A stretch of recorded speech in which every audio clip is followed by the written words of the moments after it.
Here's the big challenge of life. You can have more than you've got because you can become more than you are. That's the challenge. And of course, the other side of the coin reads, unless you change how you are, you'll always have what you got. I have found in my experience that income does not far exceed personal development. Now, sometimes income takes a lucky jump, but sure enough, unless you grow out where it is, it'll usually come back where you are. Life has strange ways. If somebody hands you $1 million, best you become a millionaire quickly, so you get to keep the money. Otherwise, sure enough, it'll disappear. Somebody once said, if you took all the money in the world, divided it up equally among everybody, it would soon all be back in the same pockets. Incredible. Success is something you attract, not something you pursue. Success is looking for a good place to stay. So instead of going after it, you work on yourself. Personal development. See, the major question to ask on the job is not what are you getting? The major question to ask on the job is, what are you becoming? So the big question is not what am I getting paid here? The big question is, what am I becoming here? Because true happiness is not contained in what you get. Happiness is contained in what you become. Now here's the first lesson of economics. Everybody should learn it from the time they're old enough to understand what a dollar means, how to earn one, how to get one, how to keep one, what to do with it. First lesson of economics. We primarily get paid for value. That's lesson one. Bringing value to the marketplace, that's how you get paid. You don't get paid for the time. I know it takes time to bring value to the marketplace, but you get paid for the value, not the time. Now, since that's true, here's one of the key questions of the evening. Is it possible to become twice as valuable at the marketplace and make twice as much money in the same time? Could you become 3 times as valuable? Make 3 times as much money in the same time? Is that possible? The answer is yes, if. And it's always if, right? Life is known as the big if.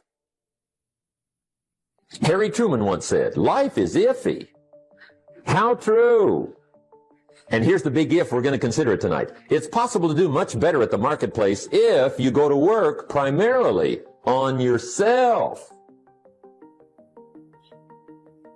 People have asked me for the last 24 years, how do you develop an above average income? And the answer is, become an above average person.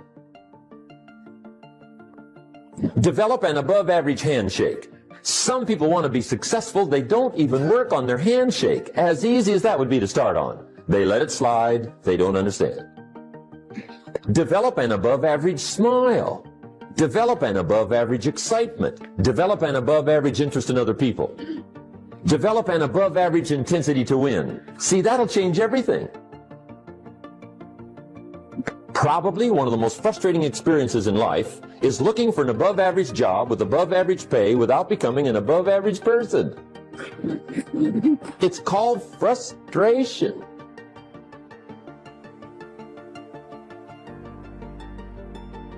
And Mr. Schoaf gave me probably the greatest clue he gave me when I first met him. He said, Jim, if you want to be wealthy and happy the rest of your life, just learn this lesson well. He said, learn to work harder on yourself than you do on your job. For things to change for you, you've got to change. Otherwise, it isn't going to change. And whether I'm talking to high school kids or business executives, my message is always the same. And it goes like this. The only way it gets better for you is when you get better. And see, that's how life gets better for you, not by chance, but by change. Don't wish it was easier. wish you were better. See, that triggered my whole life change. Don't wish for less problems. Wish for more skills. Don't wish for less challenge. Wish for more wisdom. That's the key. Take full responsibility for what happens to you. It's one of the highest forms of human maturity, accepting full responsibility. It's the day you know you've passed from childhood to adulthood, the day you accept full responsibility. And another note, learn to reap in the fall without apology. Without apology if you do well, and without complaint if you don't. That's maturity. It's not what happens that determines the quality or the quantity of your life. It's not what happens. And the reason is because what happens to about everybody. No different. The sun went down on all of us last night. A common event, a happening. And I found out that the same things can happen to two different people. One gets rich and one stays poor. Why is that? It's because it's not what happens, but rather it's what you do that changes everything. So that's a key phrase. It's not what happens, it's what you do. What happens is about the same. You might put that in parentheses here. Same. What people do, that's what's different. Somebody says, yeah, but you don't understand the disappointments I've had. Come on. Everybody's had their share. Disappointments are not special gifts reserved for the poor. Everybody has them. The difference is what you do about it. It's not the weather. I used to blame the weather, and I discovered it rains on the rich. So see, that won't help. Two men wake up one morning, there's a rainstorm on. One of them looks out his window, sees the rainstorm, and he says, wow, what a storm. With weather like this, they can't expect you to go out and make sales. He stays home. Same morning, the other guy looks out his window, sees the same storm, says, wow, what a storm. But he says, you know what, with weather like this, what a great day to go out and make sales. Most everybody will probably be home, especially the salesman.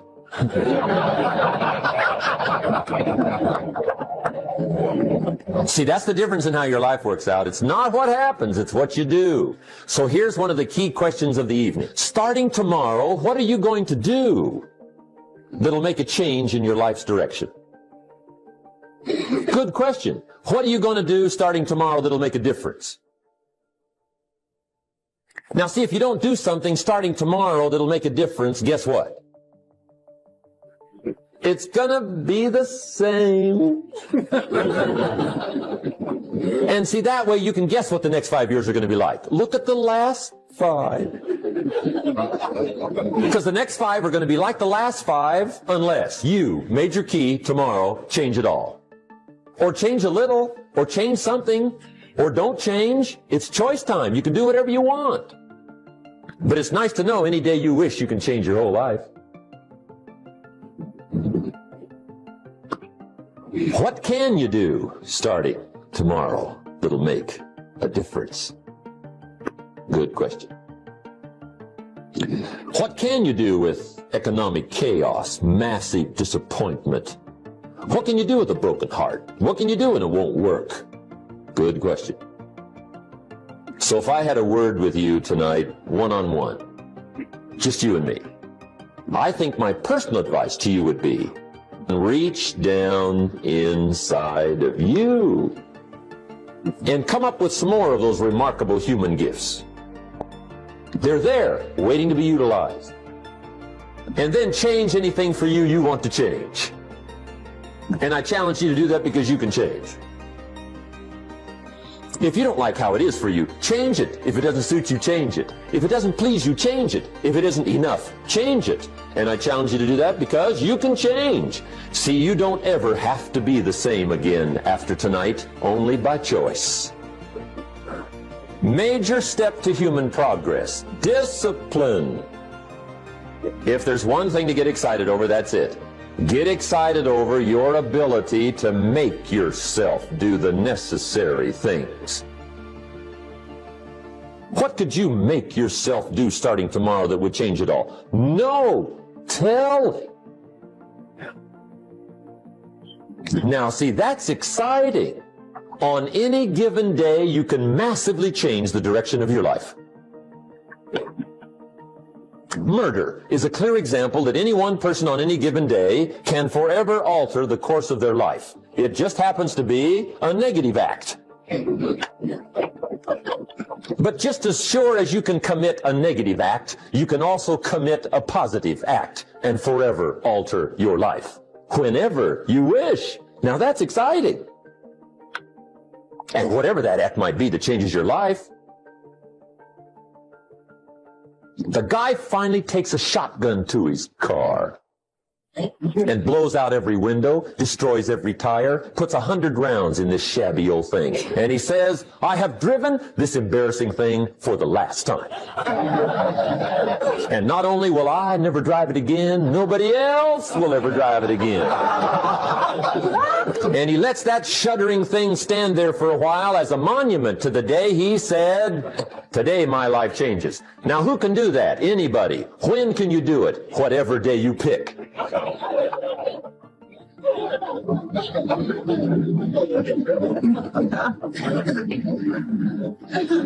Now here's the key to discipline. Start with the little disciplines, get excited over the little disciplines, and get right on those, because those will lead to the big ones. You can't handle the big challenges in life unless you take on the little ones.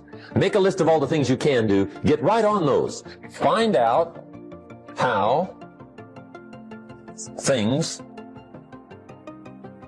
work. The first key to doing better is find out. To change your life, really, you need ideas. There isn't anything an idea can't change. And Schoaf taught me the major problem is lack of an idea, not a problem. At first I didn't have any money. I said to Mr. Schoaf, I don't have any money. He said, that's not a problem. Now see, up until then I always thought it was. Right? I was confused. He said, no, the problem is lack of an idea on how to create money and wealth. It isn't lack of money, it's lack of ideas. So if you get the ideas, see, you can change anything. Now to get ideas, you need a constant study of finding out. Now Schoaf also said, when you find out something that works, put the information in your journal. Don't use your head for a filing cabinet. Put it in your journal so that you can do the next best thing. Repetition, repetition, repetition. Go over it. And if you repeat it, go over it, sure enough, someday, some mysterious day, the idea takes root, starts to grow, and shows up in your bank account, and your dress, and your personality, and your lifestyle. But capture the ideas in your journal. Find out how things work. Schoaf gave me this word for my life change. He said, study. Great word. If you wish to be successful, study success. If you wish to be happy, study happiness. If you wish to be wealthy, study wealth. Don't leave it to chance. Make it a study. Some people just go through the day with their fingers crossed. See, that won't do it. You've got to study the things that can change your economic, social, spiritual, personal life. Now, here's a qualifying phrase. And we'll have several of these qualifying phrases throughout the seminar. Here's the first one. You may not be able to do all you find out. I understand that. You may not be able to do all you find out, but you should find out all you can do. See, you don't want to wind up at the end of your life and discover that you've lived only 1/10 of it. And the other 9/10 went down the drain. Not for lack of opportunity, for lack of information. Become a good reader. All of the successful people I know and work with around the world, they're all good readers. Curiosity drives them to read. They got to know. They just read.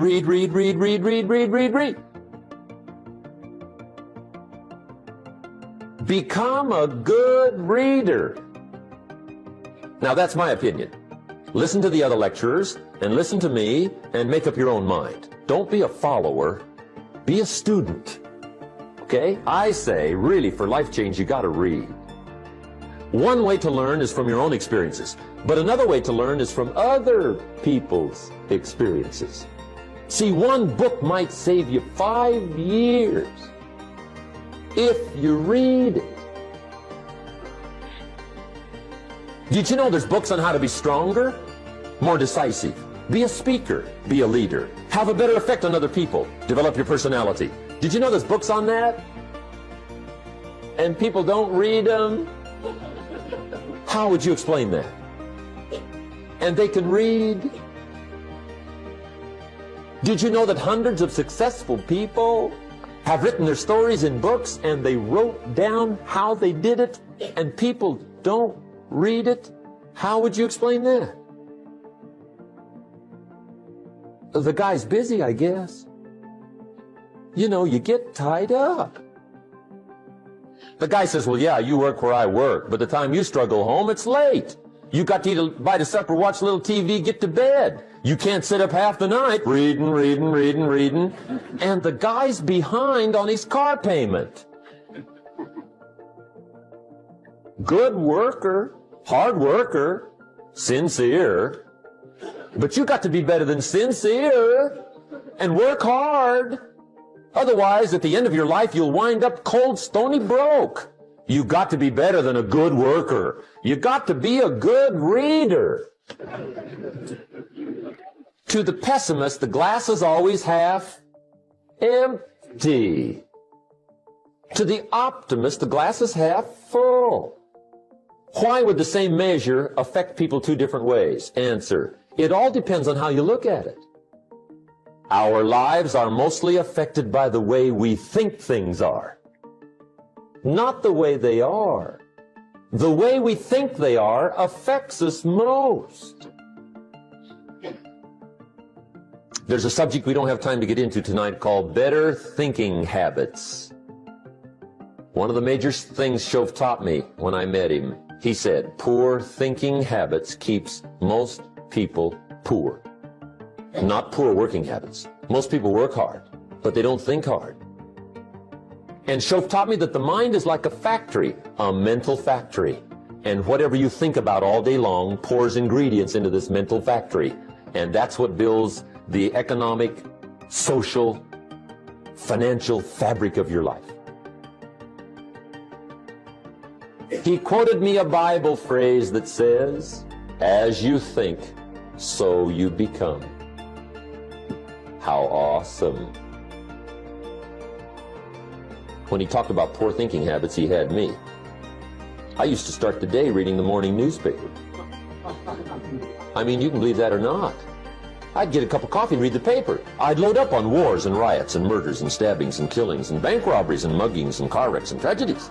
I'd even read the back pages. I seem to like that stuff for some weird reason. I'd load up on all that, and then I'd start the day. You can imagine the kind of days I used to have. You walk around on your financial knees. They call you economic peewee.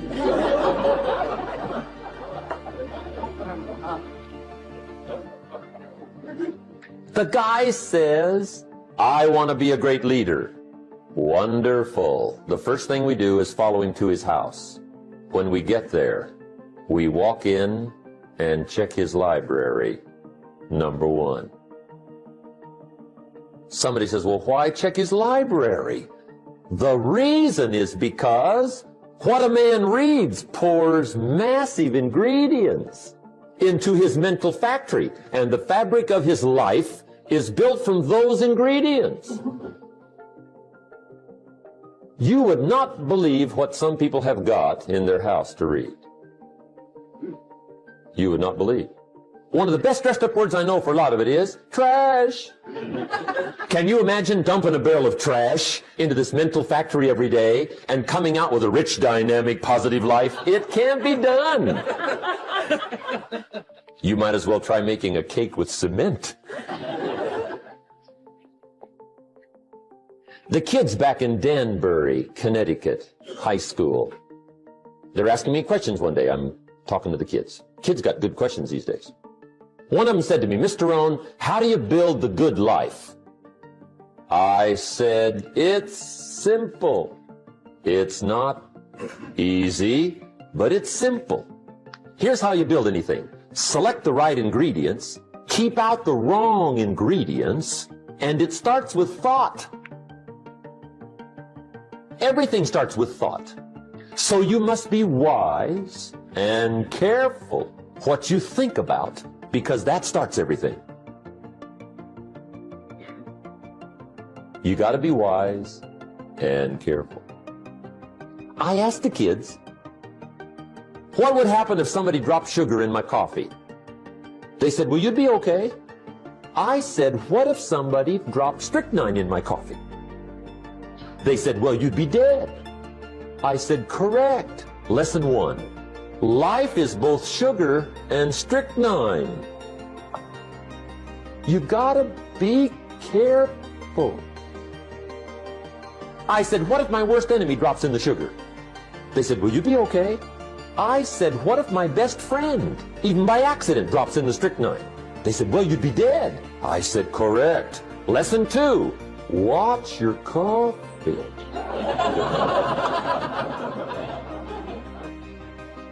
You got to be careful. See, it doesn't matter who hands you the bad stuff. It doesn't matter where you get the bad stuff. It'll still do its damage on your bank account, wherever you get it. Mr. Schoaf gave me one of the greatest phrases when I first met him when he said, Jim, every day stand guard at the door of your mind. How important. Stand guard at the door of your mind. And you decide what goes into your mental factory. Don't let anybody just dump anything they want to in your mental factory, because you've got to live with the results.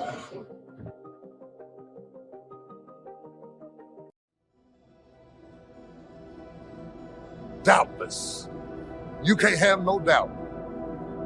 You can't have no doubts. I'm not talking about other people believing for you. You got to believe this for yourself. Being successful is not a magic trick. You just have to learn the principles of success. I am telling you, your education ain't got nothing to do with it.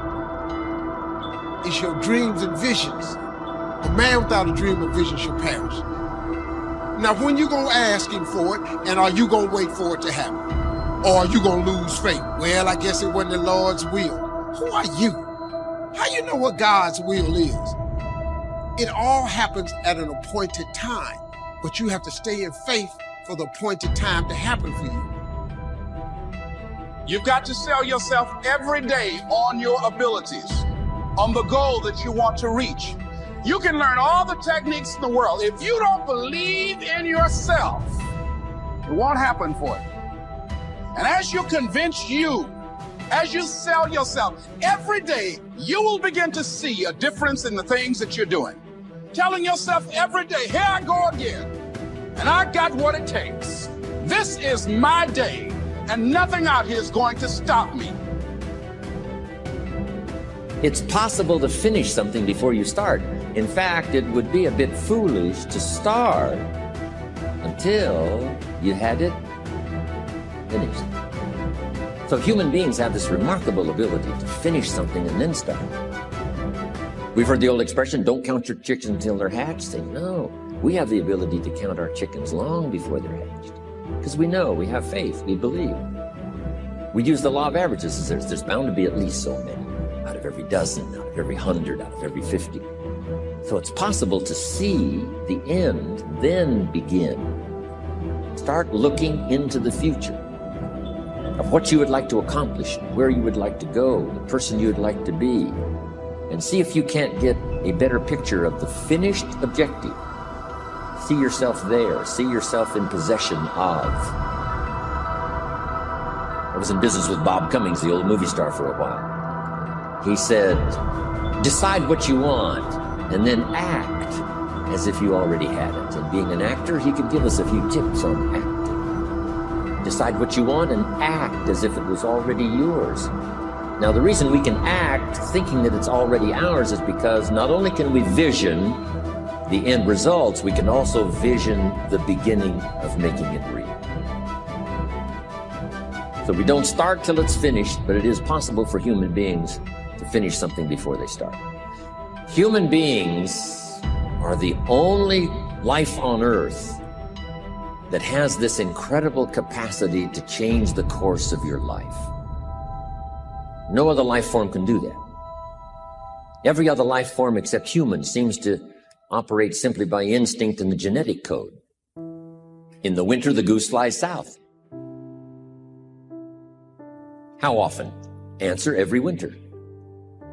If you said to the goose, hey, it'd be better this year to go west, he ignores that advice. And the reason is because he cannot make choices and listen to advice of something that might be better. He has to obey instinct and the genetic code. But now jot this down, not human beings. Human beings can alter the course of their life. Human beings can live one way for 5 years, tear up that script, live a totally different way the next 5 years. The first 6 years of my economic life, I wound up broke. Second 6 years, I wound up rich. Someone says, how did you do that? Here's number one. I discovered I was not a goose. Someone says, don't you have to do the second 6 years like you did the first 6 years? And jot this down. No. No, you don't have to live the second 6 years like the first 6. You can use all the information and all the advice and repairing all of your mistakes and adopting a new and refined philosophy so that the next 6 years can be totally different than the last 6. Are you letting your circumstances talk you out of what God put in your heart? Now you've quit believing? God still wants to bring it to pass, but you have to get in agreement with Him and say, God, I still believe it can happen. The odds are against me, but I still believe I can accomplish my dreams. I was raised in dysfunction, but I still believe I can set a new standard. Thoughts whispering, you'll never beat the right person. You can't pass that college course. If you start dwelling on it, these problems are so big, I don't see how it can work out. Before long, you'll be negative. Don't take the bait. Those are lies to try to defraud you out of your purpose. Do yourself a favor, ignore it. Just say, no thanks, I still believe. Faith is the belief in things that you cannot see. You can never lose faith. When you don't see no way how, you have to buckle down and keep believing. God is always coming. No other life form can do this. See, if you were a tree, you'd be stuck. As a tree, if you used up all the nourishment that was around you and you couldn't change location, see, you would die. But that's not true. Human beings can change location, go north, south, east, west, live here for a while, live somewhere else for a while. So that's a note to make. You can greatly alter the course of your life. Now here's the next note to make. 5 years from now, you will arrive. The question is where? This is for mature people now. If you keep up your present disciplines and keep up the present pace that you're on, where will you be in 5 years? Boy, it's easy to say, hey, I haven't really thought about that. So now make this note. In 5 years, here's the probability. You will either arrive at a well-designed destination or an undesigned destination. Well-designed or undesigned. And I promise you, 5 years from now, you really don't want to arrive at an undesigned destination. Because you may very well wind up wearing what you don't want to wear, driving what you don't want to drive, living where you don't want to live, maybe doing what you don't want to do. Simply because you didn't design a better destination. Key phrase, up front, the decisions are easy. Sometimes after we've lived a few years now, to repair our mistakes and get back on track seems like a tough job. If you've messed up your health for 10 years, I'm telling you, it takes more than 10 days to get it back. But here's the key, and it's so exciting to talk to the teenagers. Make the note. If you start early, the fortune belongs to you. If you start early. All fortunes that are available to humans, if you start early, the promise looms large and the odds are heavy in your favor. Now, yes, it's possible to do some radical things starting late and still arrive with some good treasures and some good things. But when you haven't got that much time left, now sometimes the decision has to be so drastic, people are not willing to make it and they're too tired and too weary and too ill. And say, look, I don't have much time left. It's not going to happen for me anyway. It's easy to take that attitude. But everyone here, we've got the time over the next 10 years. We've got the time the next 20 years. We've got the time the next 30 years to make some repair now in our errors of the past and set up some new disciplines. And I'm telling you, that's going to change everything. So, 5 years from now, I wish for you to arrive at a well-designed place.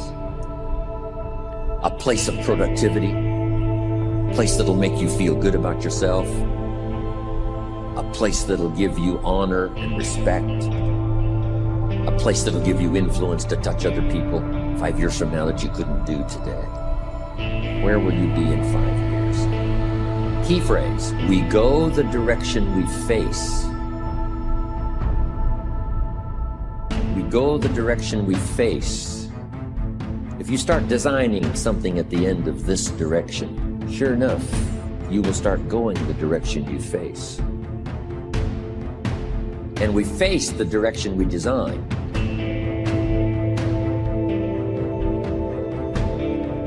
Don't get talked out of what you're believing for. You had every right to give up.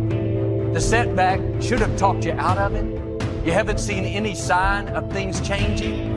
All the facts say it's impossible. Your attitude is, that's okay. God can do the impossible. Don't get talked out of your dreams. The disappointment is not going to cause you to get discouraged. People who don't believe in you is not going to dampen your faith. The environment you were raised in is not going to stop your destiny. Your time is coming. What God put in your heart is still on the way. Guess how quickly you can change your health? By starting to eat an apple a day. Mama said an apple a day keeps the doctor away. Let's say you've been ill long enough, you've had health problems long enough, and you say, that's it. That's over. I'm going to now start a program. You don't have to really revolutionize your whole health life. Just start with an apple a day. You say, well, is it that simple to change your health life? And the answer is, yes. The key is just to start. You know, you pick up a book on good health and you get halfway through the book and it says, now, dear reader, set this book aside, fall down on the floor and see how many push-ups you can do. And then it goes on to say, and if you have not done that, why not give this book away? It looks like you're not going to do it. Come on, you don't have to radically do something. You can gain momentum and make changes as you go. Just start. Here's what happens when you start a new direction. Self-esteem starts to accelerate. It doesn't take much for you to feel good about yourself. Just committed to a new direction and you feel good. And an apple a day, committed to finally having a health program that'll make you the healthiest you've ever been in the next 20 years. All you got to do is munch on that first apple. And nobody even has to be around you and you don't have to announce it to the world. But you munch on that first apple and say, this is the beginning of developing a health program that's going to make me so healthy I'll have the vitality to do whatever I want to do for the next 30 years of my life. Munch, munch, happy, happy, self-esteem off the scale. Now, if you eat an apple the second day, you become almost delirious, saying, wow, I'm on my way. Somebody said, just 2 apples. Says, look, you don't understand. Not only did I do it yesterday, I've done it again today. This is really proving to myself with no audience, no microphones, no nothing, just you and yourself.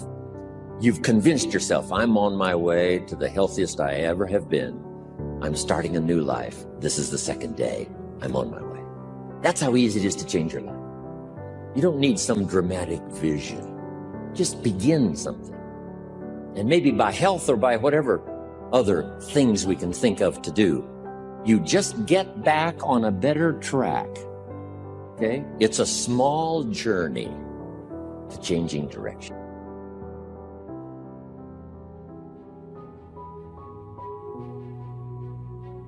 It's what makes you solid. It's what makes you secure. It's your mooring. It keeps you just exactly where you need to be so that you can accomplish what you want to accomplish. To discover your purpose, to find yourself. What a wonderful thing. That's what our subject is about today. And if you don't have that tough tenacity, God-anointed, purpose-driven life, you will give up and walk away. But there are some of us that have nothing to walk away to. If it's fight, we just got to fight. We're like the woman with the issue of blood. If I have to crawl to get there, then I'm getting on my knees. I still got to go. But there's a second challenge. Once we find our purpose, discover why we're here, there's a second challenge that we have, that we face, and that is to lose ourselves. And we lose ourselves when our purpose becomes bigger than us. To find a purpose, how important. But then to take that purpose and place it in a position with people that has eternal factors involved is to lose yourself and to go to another whole level of life and another level of living. Very few people find themselves and lose themselves. Place that purpose in a position that is so much bigger than us that we can literally lose ourselves in the process. In a time of change that's taking place around the world, in a time when people are feeling a great deal of anxiety and fear and reservations about the future, at a time when people are going to work and don't know whether or not they will have a job when they get off, and not necessarily because of their performance, but because of what's happening in the economy, at a time when there are challenges more so than ever before in personal relationships, that many times I'm sure that we've all taken time just to stop and reflect many times when we hear what's happening in the news or read the newspapers. And so I think that now more than ever, we must begin to look at what are the things that we can do will enable us to do some things and use some powers that we have that many of us go through life never ever discovering that we have those things going for us. And part of that, I believe, is knowing what it is your life worth. What is it that gives your life a sense of meaning and purpose? Because once you find that, it puts you in your power place. See, if you know what your life work is, I encourage you to start working on it. If you can't do it all at one time, do just a little bit of it. And if you don't know what it is that you showed up to do, if you don't know why you're here, I encourage you to find out what your purpose is here. What is the meaning of your life? Once you identify it, you have to invest in it. You have to support it. You have to put yourself in an environment where you can shine. So the first question we have to ask ourselves this morning is, how do we find ourselves? That's challenge number one. And we find ourselves when we discover our purpose. The world is so full of apathy. It's so full of average. A person with passion always stands out.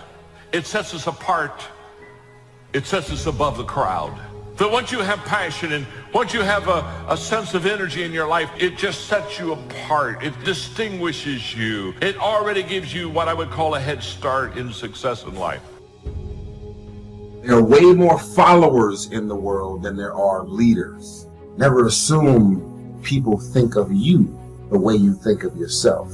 What perceptions are you creating? If you're going to put these negative perceptions out there about yourself, at least be conscious of it.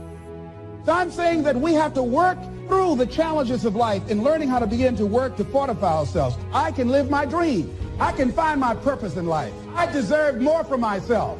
Just start working at it just a little bit, but do find out what your work is and hold on to it and don't let your dream go. Don't let it go. Why is it that most people don't pursue their dreams or don't do better than what they're doing if they're capable of doing it? I think that many of us don't go the next step because we don't know what to do yet. And I say that the reason that we don't even explore the possibility of what to do is because subconsciously we don't believe that it can happen for us. We don't believe that we deserve it. So let's talk about it. Never assume people think of you the way you think of yourself. Once you decide to put these perceptions out there in the universe, if you're not content with the way most of the people think of you, now you're on a mission to change those perceptions. When you change those perceptions, people are going to either decide to roll with you or not. You have been blessed with so many gifts and talents, natural gifts, that if you unleash everything that you're capable of doing on the world at one time, it's going to be overwhelming. It's going to be too much. You are a gift from God. You have so many talents. If you drop too much on people at one time, it's going to be overwhelming.